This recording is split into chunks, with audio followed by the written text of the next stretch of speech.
Assalamu alaikum and welcome to another episode of Quranology Notes, a program on the Quranology Institute's YouTube channel. Today, as promised, I will be talking about an aspect of Chapter 2 Al-Baqarah. I had said before that I will provide a video on Chapter 2, one video every month, and today being the last, the fourth week since that promise, I shall now focus on an aspect of Chapter 2. Today, I'd like to speak about the occurrences of the word nafs. Nun Farsi, nafs. Nafs is usually translated as the word soul. And if you read Quran, you will often find this word soul, or sometimes it's translated as self. Sometimes people say it means your personality or personhood. I could go for that as well. But rather than worry about what translation is best, try to focus on the function of the entity itself. When you understand the function of the entity, the translation won't actually matter to you all that much. In Baqarah, the word nafs occurs 41 times. This is quite major, actually, because Baqarah has 286 verses, and nafs occurs 41 times. So that is about 1/7 of Baqarah's content. So for every 7 verses, 7 ayat of Baqarah, you will find an occurrence, an ayah with the word nafs. That's quite major, but it is also unsurprising because, number one, Baqarah is the chapter in which Allah explains to us how to achieve Jannah fil Ard, or the garden on earth. In my understanding, it means a fulfilling life on earth. Allah is showing us that through Baqarah. Number two, our nafs is the center of taghir, or change.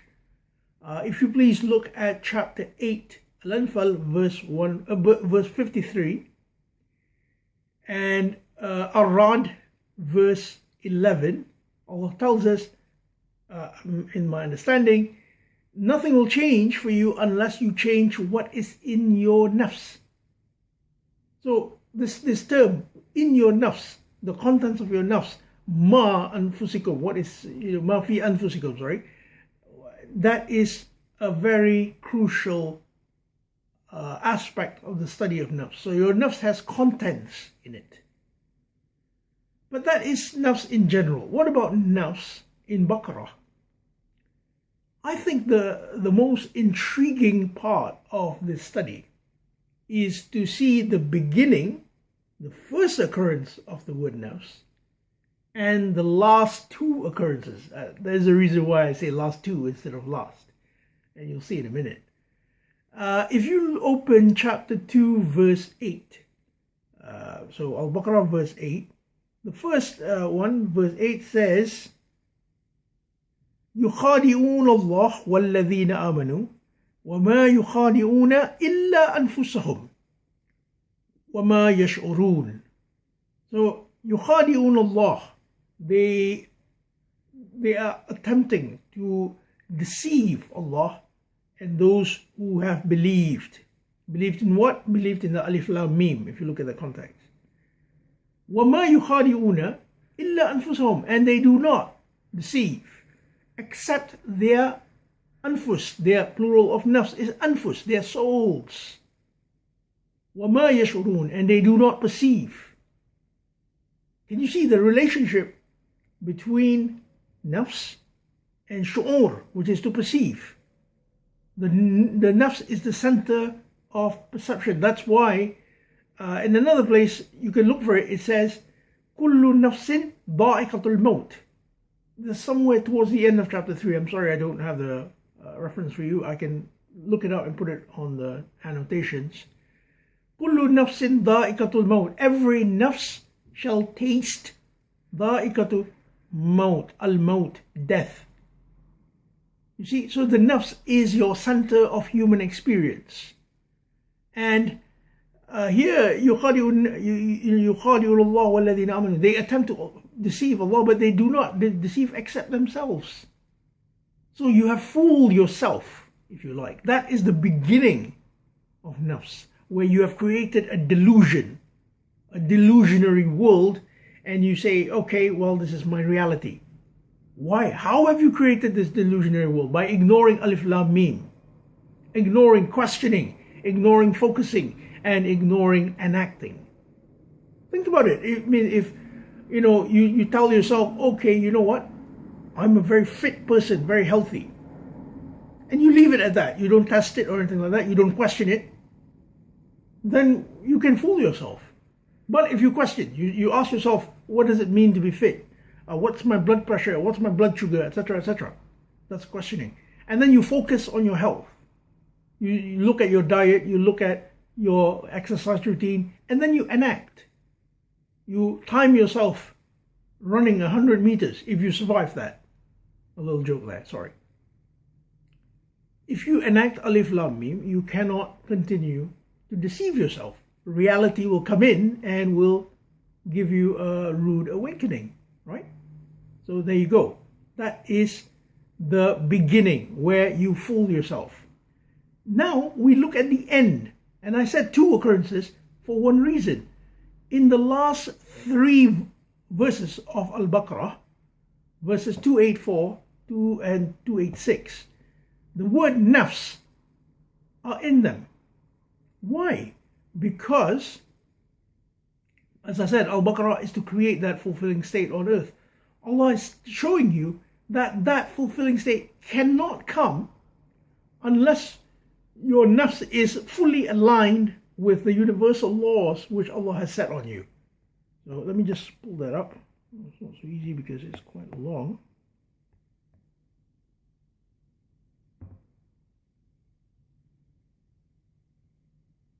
Right, there you go.